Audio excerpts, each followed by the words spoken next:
शांताकारं भुजंगशयनं पद्मनाभं सुरेशं विश्वाधारं गगनसदृशं मेघवर्णं शुभांगं लक्ष्मीकान्तं कमलनयनं योगिभिर्ध्यानगम्यं वंदे विष्णु भवभयहरं सर्वलोकैकनाथं। मंगलम भगवान विष्णु मंगलम गरुणध्वज मंगलम पुंडरीकाक्ष मंगलाय तनोहरि। ओम नमो भगवते वासुदेवाय। आज का दिन आप सभी के लिए मंगलमय हो। आज मैं अगन मास कथा का 15वां अध्याय सुनाने वाला हूँ। तो आइए सुनते हैं अगन मास कथा का 15वां अध्याय। एक समय की बात है, श्री मैत्रेय जी पराशर जी से प्रहलाद जी के चरित्र के वर्णन सुनने की इच्छा प्रकट करते हैं। तो पराशर जी कहते हैं, हे मैत्रेय, उन सर्वदा उदारचित परम बुद्धिमान महात्मा प्रहलाद जी के चरित्र तुम ध्यानपूर्वक श्रवण करो। पूर्व काल में दीति के पुत्र महाबली हिरण्यकशिपु ने ब्रह्मा जी के वश से सशक्त होकर संपूर्ण त्रिलोकी को अपने वशीभूत कर लिया था। वह दैत्य इंद्र पद का भोग करता था। वह महान असुर स्वयं ही सूर्य, वायु, अग्नि, वरुण और चंद्रमा बना हुआ था। वह स्वयं ही कुबेर और यमराज भी था और वह असुर स्वयं ही संपूर्ण यज्ञ भागों को भोगता था।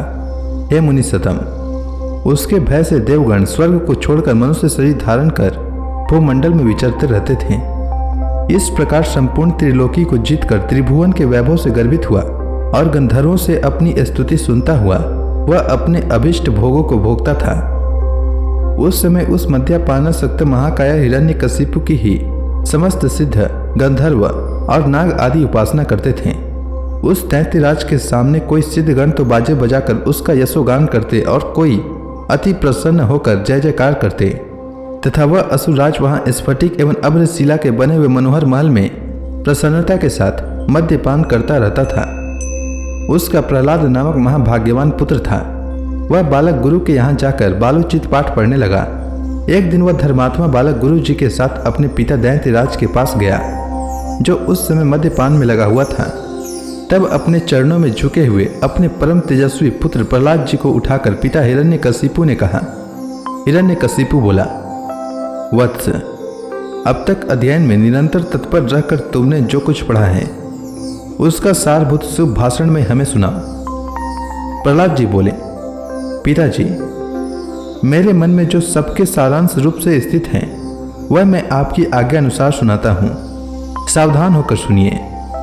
जो आदि, मध्य और अंत से रहित, अजन्मा, वृद्धि, क्षय शून्य और अच्युत हैं, समस्त कारणों के कारण तथा जगत की स्थिति और अंतकर्ता उन श्रीहरि को मैं प्रणाम करता हूँ।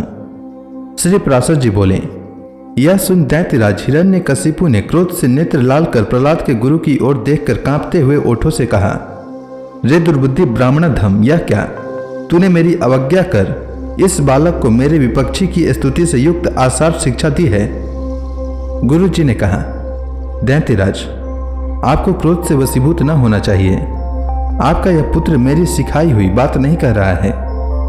हिरण्यकशिपु बोला, बेटा प्रहलाद, बताओ तो तुमको यह शिक्षा किसने दी है? तुम्हारे गुरु जी कहते हैं कि मैंने तो इसे ऐसा उपदेश दिया नहीं है। प्रहलाद जी बोले, पिताजी, हृदय में स्थित भगवान विष्णु ही तो संपूर्ण जगत के उपदेशक हैं। उन परमात्मा को छोड़कर और कौन किसी को कुछ सिखा सकता है? हिरण्यकशिपु बोला, अरे मूर्ख, जिस विष्णु का तू मुझ जगदीश्वर के सामने धृष्टता पूर्वक निशंक होकर बारंबार वर्णन कर रहा है, वह कौन है? प्रहलाद जी बोले, योगियों के ध्यान करने योग्य जिसका परम पद वाणी का विषय नहीं हो सकता तथा जिससे विश्व प्रकट हुआ है और जो स्वयं विश्व रूप है, वह परमेश्वर ही विष्णु है।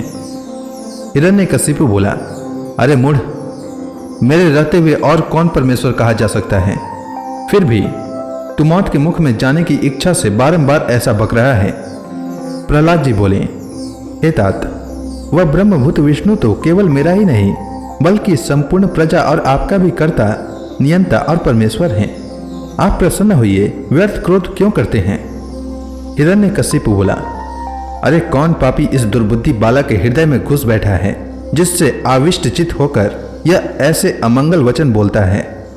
प्रहलाद जी बोले, पिताजी, वे विष्णु भगवान तो मेरे ही हृदय में नहीं बल्कि संपूर्ण लोकों में स्थित हैं। वे सर्वगामी तो मुझको, आप सबको और समस्त प्राणियों को अपनी अपनी चेष्टाओं में प्रवृत्त करते हैं। हिरण्यकशिपु बोला, इस पापी को यहां से निकालो और गुरु के यहां ले जाकर इसका भली प्रकार शासन करो। इस दुर्मति को न जाने किसने मेरे विपक्षी की प्रशंसा में नियुक्त कर दिया है। श्री पराशर जी बोले, उसके ऐसा कहने पर दैत्यगण उस बालक को फिर गुरु जी के यहाँ ले गए और वे वहां गुरु जी की रात दिन भली प्रकार सेवा करते हुए विद्या अध्ययन करने लगे। बहुत काल व्यतीत हो जाने पर दैत्यराज ने प्रहलाद जी को फिर बुलाया और कहा, बेटा आज कोई गाथा सुनाओ। प्रहलाद जी बोले, जिनसे प्रधान पुरुष और यह चराचर जगत उत्पन्न हुआ है, वे सकल प्रपंच के कारण श्री विष्णु भगवान हम पर प्रसन्न हो। हिरण्यकशिपु बोला, अरे यह बड़ा दुरात्मा है, इसको मार डालो। अब इसके जीने से कोई लाभ नहीं है, क्योंकि स्वपक्षी की हानि करने वाला होने से यह तो अपने कुल के लिए अंगार रूप हो गया है। श्री पराशर जी बोले, उसकी ऐसी आज्ञा होने पर सैकड़ों हजारों दैत्यगण बड़े बड़े अस्त्र शस्त्र लेकर उन्हें मारने के लिए तैयार हो गए। प्रहलाद जी बोले, अरे दैत्यों, भगवान विष्णु तो शस्त्रों में, तुम लोगों में और मुझ में सर्वत्र ही स्थित हैं। इस सत्य के प्रभाव से इन अस्त्र शस्त्रों का मेरे ऊपर कोई प्रभाव न हो। श्री पराशर जी बोले, तब तो उन सैकड़ों दैत्यों के शस्त्र समूह का आघात होने पर भी उनको तनिक से भी वेदना न हुई। वे फिर भी ज्यों के त्यों नवीन बल संपन्न ही रहे। हिरण्यकशिपु बोला, रे दुर्बुद्धे, अब तू विपक्षी की स्तुति करना छोड़ दे। जा, मैं तुझे अभय दान देता हूं, अब और अधिक नादान मत हो। प्रहलाद जी बोले, हे तात, जिनके स्मरण मात्र से जन्म, जरा और मृत्यु आदि के समस्त भय दूर हो जाते हैं, उन सकल भयहारी अनंत के हृदय में स्थित रहते मुझे भय कैसे हो सकता है। हिरण्यकशिपु बोला, अरे सर्पो, इस अत्यंत दुर्बुद्धि और दुराचारी को अपने विषाग्नि संतप्त मुखों से काटकर शीघ्र ही नष्ट कर दो। श्री पराशर जी बोले, ऐसी आज्ञा होने पर अति क्रूर और विषधर तक्षक आदि सर्पों ने उनके समस्त अंगों में काटा, किंतु उन्हें तो श्री विष्णु भगवान में आसक्त चित्त रहने के कारण भगवत स्मरण के परमानंद में डूबे रहने से उन महासर्पों के काटने पर भी उनके शरीर की कोई शुद्धि नहीं हुई। सर्प बोले, हे दैत्यराज, देखो हमारी डाढ़ें टूट गई, मणियां चटकने लगी, फणों में पीड़ा होने लगी और हृदय कांपने लगा, तथापि इसकी त्वचा तो जरा से भी नहीं कटी। इसलिए अब आप हमें कोई और कार्य बताइए।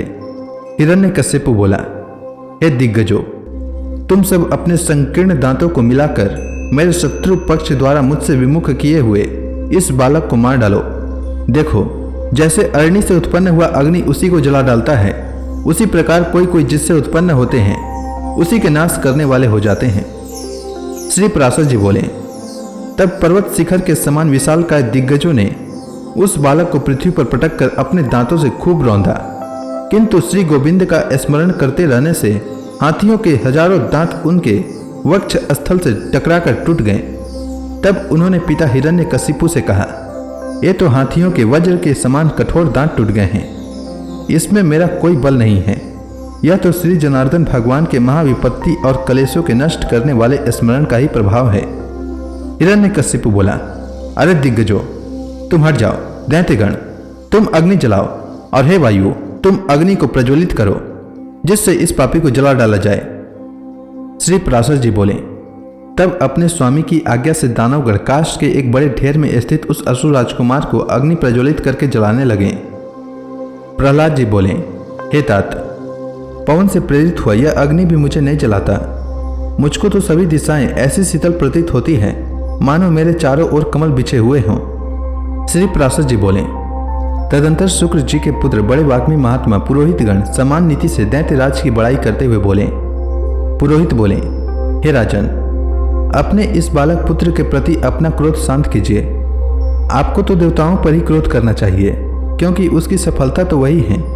हे राजन, हम आपके इस बालक को ऐसी शिक्षा देंगे जिससे यह विपक्ष के नाश का कारण होकर आपके प्रति अति विनीत हो जाएगा।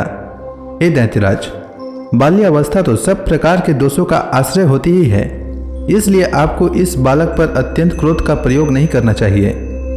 यदि हमारे कहने से भी यह विष्णु का पक्ष नहीं छोड़ेगा तो हम इसको नष्ट करने के लिए किसी प्रकार न टालने वाली कृत्या उत्पन्न करेंगे। श्री पराशर जी बोले, पुरोहितों के इस प्रकार प्रार्थना करने पर दैत्यराज ने दैत्यों द्वारा प्रहलाद को अग्नि समूह से बाहर निकलवाया इसके बाद प्रहलाद जी ने आगे क्या किया यह मैं अगले अध्याय में बताऊंगा।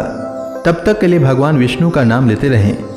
तो प्रेम से बोलिए विष्णु भगवान की जय, श्री कृष्ण भगवान की जय, लक्ष्मी माता की जय, तुलसी माता की जय, समस्त देवी देवताओं की जय।